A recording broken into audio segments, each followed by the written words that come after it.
Hello વિદ્યાર્થી મિત્રો, કેમ છો બધા? મજામાં ને? મારી YouTube ચેનલમાં આપ સૌનું સ્વાગત છે. તો આજે આપણે જોડે દ્રવ્યાપન છે. ઓકે, તો અહીંયા દેખો ઘડિયાળ. આજે આપણે ઘડિયાળનો ટોપિક લઈને આવે છે. આમાં ત્રીજો ક્વેશ્ચન છે. બરાબર, બે ક્વેશ્ચન આપણે કરેલા કે 10:05 ને અરીસામાં જોતા કેટલો સમય બતાવે. હવે 10:05 છે અને અરીસામાં જોતા કેટલામાંથી બાદ કરવાના? 11:60 અને 23:60. ચલો 11:60 કાં તો 23:60 માંથી બાદ કરો. ચલો આપણે ક્યાંથી કરીએ બોલો? 11:60 માંથી. કેમ? કારણ કે 11:60 કરતા નાનું છે. અગર આ મોટું હોત તો આપણે આનામાંથી બાદ કરતા. ચલો 11:60 માંથી કેટલા બાદ કરીએ? 10 ને 5. ચલો 0 માંથી 5 જાય ના જાય, વધી લેવી પડે એટલે આમ કરીએ.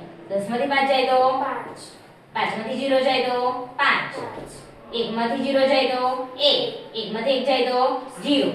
તો આપણો આન્સર શું આવશે? 1 ને 55.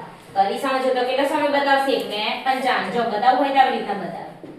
12 1 2 3 4 5 6 7 8 9 10 11 કેટલો બતાવશે? 1 ને 55. આવી રીતના બતાવશે. ઓકે, અરીસામાં જોતા આપણો આન્સર શું થઈ જશે? 1 ને 55.